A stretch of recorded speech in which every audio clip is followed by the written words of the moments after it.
Very good. We'll call a meeting to order, and if we could salute the flag. I pledge allegiance to the flag of the United States of America and to the republic for which it stands, one nation, under God, indivisible, with liberty and justice for all. I don't have my agenda yet. Sure, there you go. No, you don't have one. I got an extra. Oh, Steve brings it. I didn't get mine up yet. I just started this up. All right, we need a motion to accept the meeting agenda. So moved. Second. Second. All those in favor? Aye. Aye. Opposed? Motion carries. Approval of the previous minutes. So moved. Second. Second.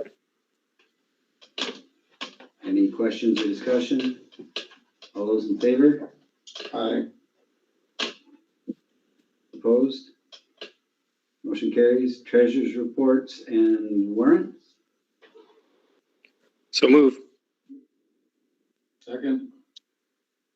Any questions or discussion? All those in favor? Aye. Opposed? Motion carries. We will now do the presentation of the results of the 2021 audit. Stan. Thank you very much. I will present the PowerPoint presentation now.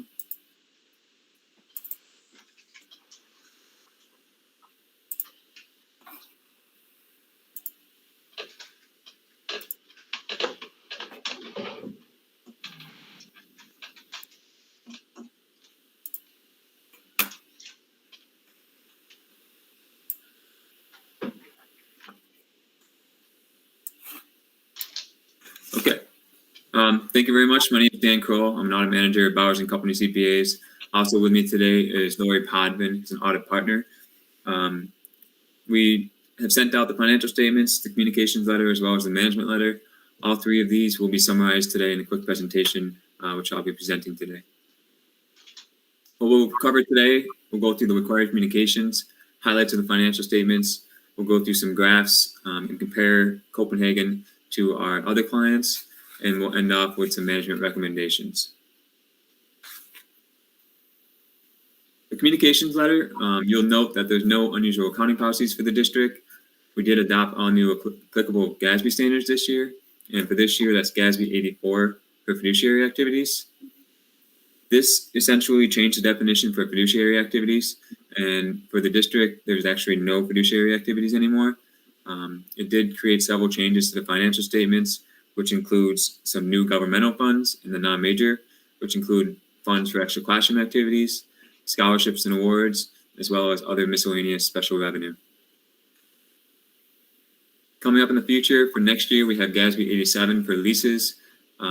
We will make sure we work with the districts to review any leases that are currently effective and make sure that any significant leases are going to be recorded on the government-wide balance sheet. Also in the communications letter, you'll see significant accounting estimates. These are for depreciation expense, as well as actuarial assumptions for the pension liabilities and the post-retirement cost. Audit adjustments this year, all adjustments were corrected by management, and the material adjustments are attached to the communications letter.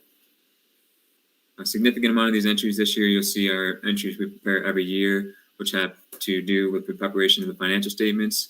You'll always also see some entries related to GASB 84.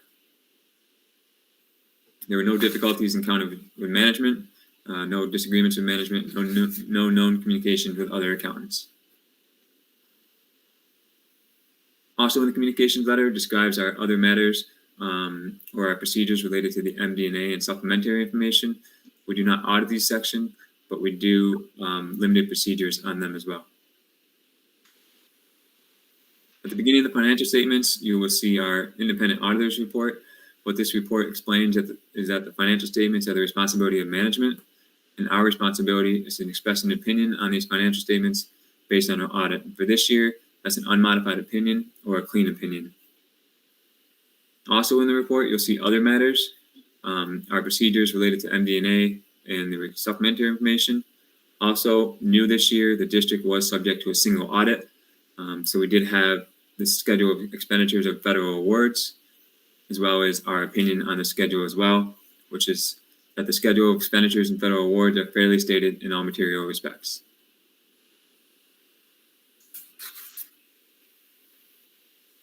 For the financial statements this year, we did see an increase in student enrollment this year of approximately 39 students. You'll see the activity for the capital project with a $4.7 million of expenditures this year. You'll also note the federal aid for this year is over $1 million compared to $674,000 last year, which is what triggered the single audit for this year, as the district exceeded the $750,000 threshold. The condensed statement of net position and governmental activities. Year over year, you see several changes here. First of all, the current and other assets increased significantly. In this account, you'll see the proceeds from the bond, which was received at year end and will be used to pay off the bond anticipation note in July.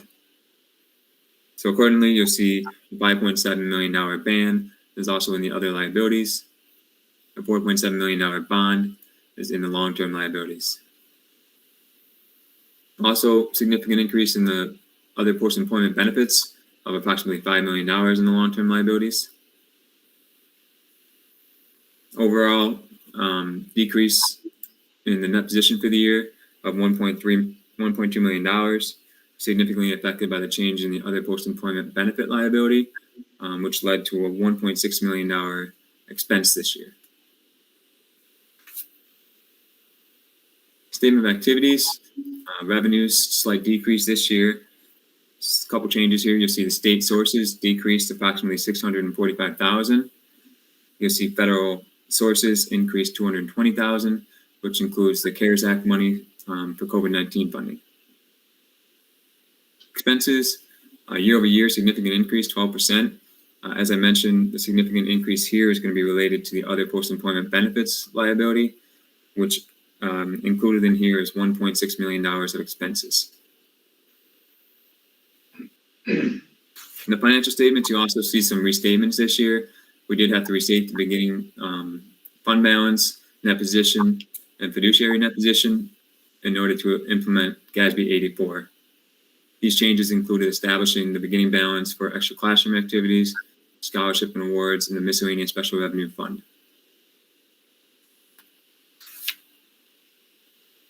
On the balance sheet here, you'll see the major funds, general, capital, the campus-wide project, and the debt service fund. The district did receive a bond near year end, so you'll see $5.6 million in cash in the debt service, which will be used to pay off the bond anticipation note, which is recorded in the capital project schedule there for $5.7 million. Statement of revenues and expenditures.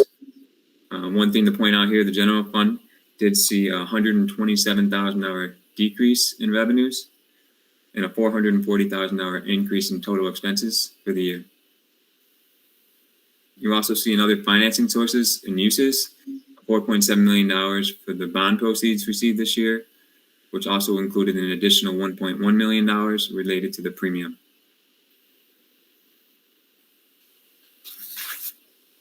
Some significant disclosures in the financial statements include capital assets, the construction in process this year, $4.7 million of addition as the capital project is in process.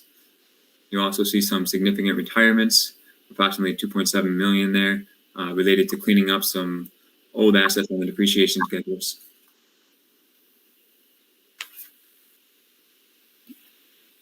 Year over year, the bond anticipation note last year was $950,000, was paid off with a new bond anticipation note of $5.7 million, which will be paid off with the bond in July of $4.7 million. You also see the changes in long-term liabilities. As I mentioned, $4.7 million bond in addition to serial bonds.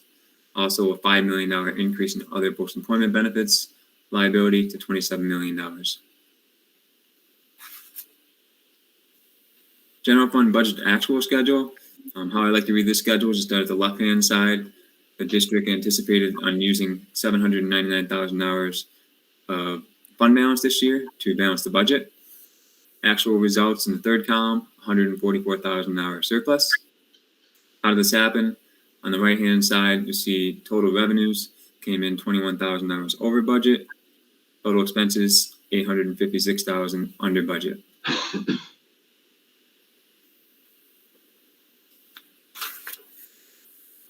The district is subject to Section 1318 of the Real Property Tax Law, which allows a maximum of 4% of next year's budget in unassigned fund balance. Currently, the district is at 8.5%, which is over that 4% requirement. This is also going to be the reason for the instance of noncompliance, which we'll see a little bit later with the management letter comments. Just want to point out that compared to all of our districts this year, we did have an average of 9% fund balance. So most of our districts are experiencing this excess fund balance, whether it's due to related COVID-19, unexpected circumstances. Schedule of capital projects, fund project expenditures. You'll see $4.7 million related to the capital project this year, with an approximate unexpended balance of $660,000. As I mentioned, new this year, the district was subject to a single audit. This is the schedule of expenditures of federal awards, where the district had federal assistance of $1 million and $1,010,000. In this number, you'll see the COVID-19 funding of $177,000 for gear and ESSER, which is the contributing factor to the district being in excess of the $750,000 this year.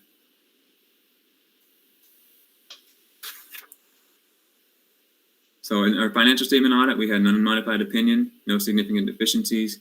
We had one material instance of noncompliance, which is related to that 4% fund balance being at 9% and over that limit. As far as our single audit goes, we had no significant deficiencies or material weaknesses, and we had an unmodified opinion or a clean opinion, and we had no current findings. As part of our single audit, the programs that we tested this year included Title I and the Summer Food Service Program for children. We're also required to audit the extra classroom activity funds, which we also had an unmodified opinion. As part of this testing, we reviewed cash receipts and cash disbursements, as well as profit and loss statements, and we had very few exceptions this year, so everything was very clean in this area. Moving on to the graphs, the industry data you'll see here makes up approximately 20 school districts that we audit.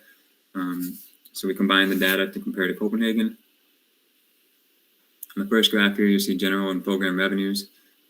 Each category is a percentage of the total revenues. 2021 compared to the industry, you'll see property taxes slightly less as a percentage of total, state aid slightly higher as a percentage of total than the industry. Program expenses, similarly, each category as a percentage of total. 21 compared to the industry, you'll see general support slightly higher than the industry, instruction slightly lower. General fund balance, year over year, as you can see in 2019, the fund balance was as high as 15.8%, which has come down to 2021 to 8.5%, and is slightly less than our industry, what we're seeing across all of our school districts, which averages about 8.9%.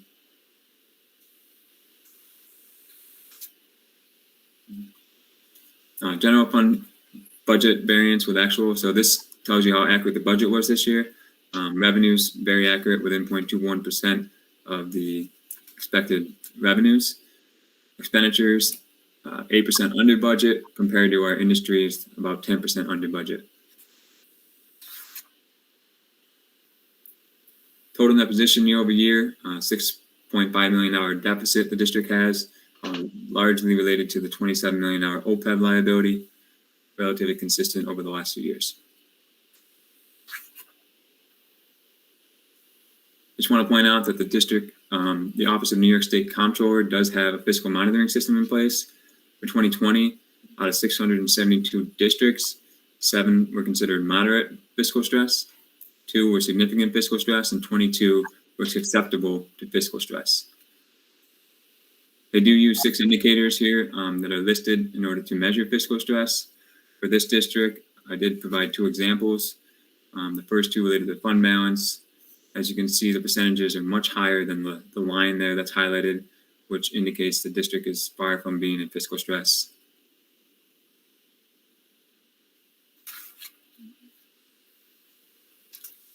Moving on to the last section for the management letter comments and instance of noncompliance. Last year, the one management letter comment we had related to budgetary control. We suggested that the district utilize budget transfers throughout the year in order to ensure that expenditures did not exceed the budget amounts. And as you can see, this year, looking at the budget to actual, the policies were implemented and corrected this year. As I mentioned, we did have one instance of noncompliance where the district having over the fund 4% in the unassigned fund balance, which is approximately 8.5% this year. We do consider this material, which required us to report it on the independent auditor's report on internal control over financial reporting and on compliance. We do recognize that the district has a well-implemented long-range reserve plan, and so our recommendation is to continue to review the reserve plan and the fund balance in the future. Similarly, for the school food service fund balance, we had a management letter comment related to the district exceeding 3 months worth of expenses in the fund balance. The district was at $38,000 in excess of this amount. So we recommended the district review the fund balance and come up with a plan to reduce the excess fund balance to the required levels. This is a decrease from last year where we had a similar comment with the excess fund balance being higher. Last comment here was salary notices. During our testing, we did note that the district did not have hourly employees sign contract letters for 2020-2021. So we recommend that every year employees are signing these contracts. This was organically corrected by management as they were reviewing their procedures and corrected going forward so that the district will have all signed contracts. Last but not least, just a quick list of additional services that we did provide this year, which include preparation of capital asset schedules, consulting services related to GASB 84 and the implementation, including journal entries, as well as assistance in preparing the financial statements and various other consulting services throughout the year. We're always happy to help, even outside of the audit. Thanks again for allowing Bowers to service the district. I'd be happy to answer any questions. Otherwise, that's all I have for the presentation today. Thank you very much.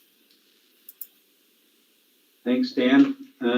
Any questions from anyone?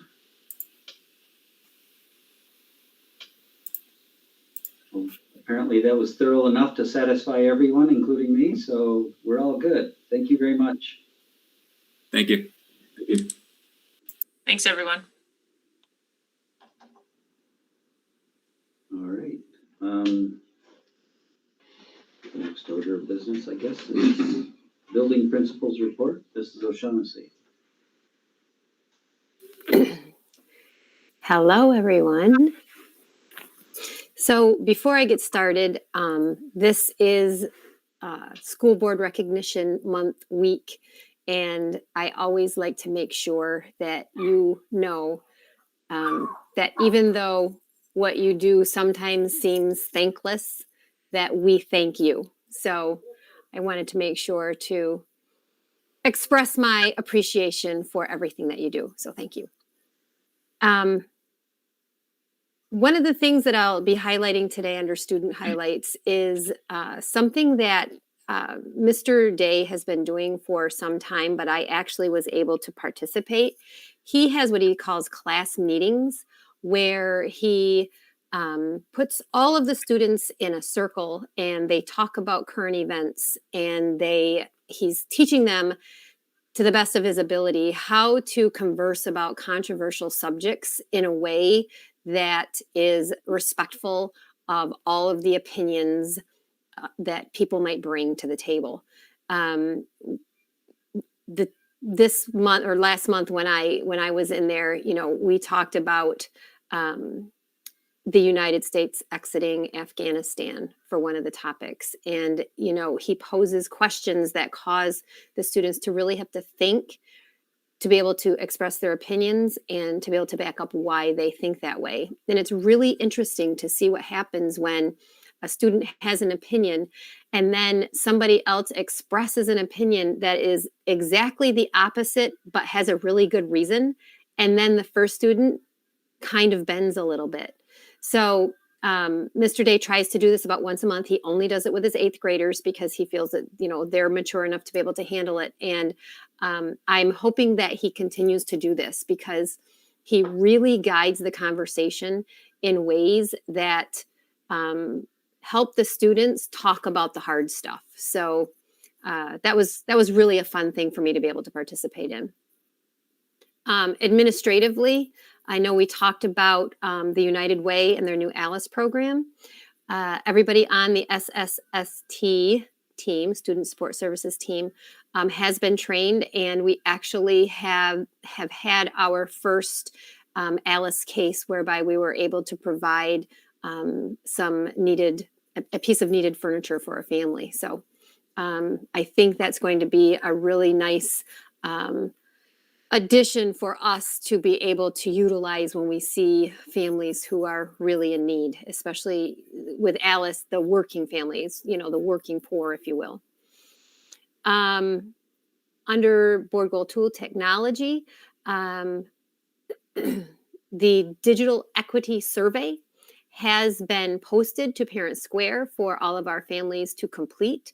We are not quite halfway there. Maybe we're a little bit more. We're a little bit more than halfway there in terms of the responses that we've gotten for it's per child. So every parent that responds needs to respond for each child. And this data this year is pretty important. It's really being collected by the state to make some pretty big decisions. So what's going to happen is the tech department will repost one more time in a targeted way. And then if we have to follow up with a phone call, we'll do that to make sure that all of our students are represented. And that's all that I had highlighted to discuss that's on my report. Is there anything that I didn't mention that you have questions about, or that I did mention that you would like me to cover more in depth? Okay. Very good. Thank you. Thank you, Mrs. O'Shaughnessy. Mrs. Ratliff. All right. Hello, everyone. And I would like to mirror Mrs. O'Shaughnessy's comments on how appreciative we are of everything you do, how you check in virtually, in person, whatever the situation may need or may require, and how much time and effort you put in outside of these monthly meetings. It's just really great to know that our school board supports what we do, and we're really appreciative of all that. For my board report, things in the elementary seem to be off to a good start. We're just over 7 weeks in, and for the elementary, 6 weeks is not our number, but kind of our we wait for that. The first 6 weeks of school are spent with a lot of setting expectations and teaching all the procedures and the routines. And so now that our 6 weeks is up, I feel like we're heading in the right direction. We've had people come in and present. We've had a field trip. 4th grade went on a field trip. We just finished our social emotional data chat, so that's the last of our universal screenings for the fall. So we're really well underway. I don't think I had anything particular to share. Is there anything that was on my report that anyone would like more information on? Okay, thank you. Awesome. Very good. Thanks, Mrs. Ratliff. Mr. Connell? I don't have a whole lot either. We're still doing well with COVID. We have no positives and very few quarantines. Most of them have always, as I mentioned before, been outside of the district. We did do our first day of testing today. It went a whole lot better than I had hoped, thanks to Luke. He was part of that. We're both going to kind of do it in case one of us isn't here. But it went really well. I was very concerned dealing with this company for the past 4 weeks that it wasn't going to. But we do have a new logistics coordinator named Carly, and she's been awesome. And I communicated with her 3 or 4 times today. She was checking in, making sure everything was going well, and it did. And FedEx showed up when they were supposed to show up, took it, and we'll do this all again next Monday. So hopefully not forever, but it did go well, which is good. Fall sports are over. Our boys did not make the sectionals. Our girls did, and actually lost to the number 1 seed 1-0 on a goal in the first half. So it was a good game. Winter sports start. Modified wrestling starts Wednesday, and varsity sports start on November 15th.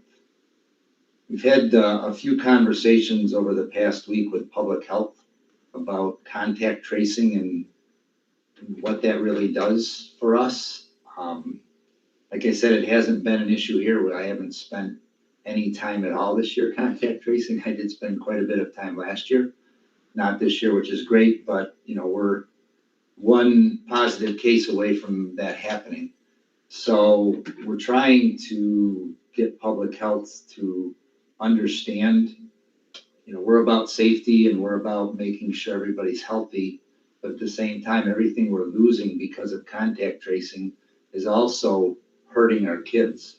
And I went back this past weekend and looked. Last year, we quarantined 144 students, 13 staff members, and we had 0 positive cases out of that entire group. So if you can imagine everything that plays into that, 10 days of lost instruction. Actually, it was only, I think, like 7.6 days of lost instruction because of the weekends, or some people started a little late. But that's a lot. That's 144 kids that lost that instruction. Not to mention the families that, had to stay home with their kids and potentially lose money from work. The time put into contact tracing, and again, hasn't been an issue here this year, but great deal of time put into that last year. And the outcome of that is no one was positive. So we're trying to find a balance of keeping kids safe, but at the same time, keeping them in school and all of the other things that I mentioned. So I don't know where that'll go. Those discussions are happening, and Ashley let us know that they're happening at the state level too. So there may be some relief coming, I hope, if that happens. Other than that, I don't have anything else. If anybody has any questions, I'd be happy to address them. All right. Any questions for Mr. Connell? Very good. Thank you very much, Mr. Connell. We'll move on to new business. Superintendent recommends the approval of the acceptance of the 2021 school year audit. So moved. Second. Any questions? All those in favor? Aye. Opposed? Motion carries. Approval of the following half days for this school year. So move. Second. Any questions? All those in favor? Aye. Opposed? Motion carries. Appointment of the winter coaching staff.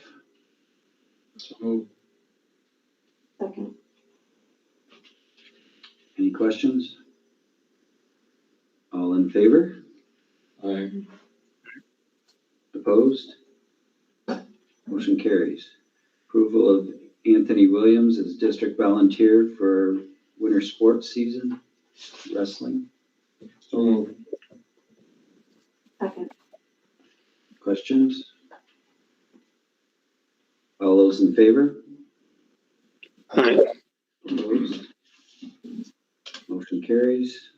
Appointment of substitutes for calendar year or school year. Oops. So moved. Second. All in favor? Aye. Opposed? Motion carries. Resolution to accept the earnings code rate increases as presented. So moved. Second. Any questions? All those in favor? Aye. Aye. Opposed? Motion carries. Approval to set the rates of the school psychologist services to $1,000 per full evaluation, etc. Second. Any questions or discussion? All in favor? Aye. Opposed? Motion carries. Approval of the recommendations for the Committee on Special Ed and Preschool Special Ed. So moved. Second. Any questions? All those in favor? Aye. Opposed? Motion carries. Discussion items. Mr. Connell. I have none. I do have a couple of things for executive session. All right. Anybody else have anything for discussion items? Very good. Entertain a motion to go into executive session. So moved. Second. All in favor? Aye. Opposed? Motion carries.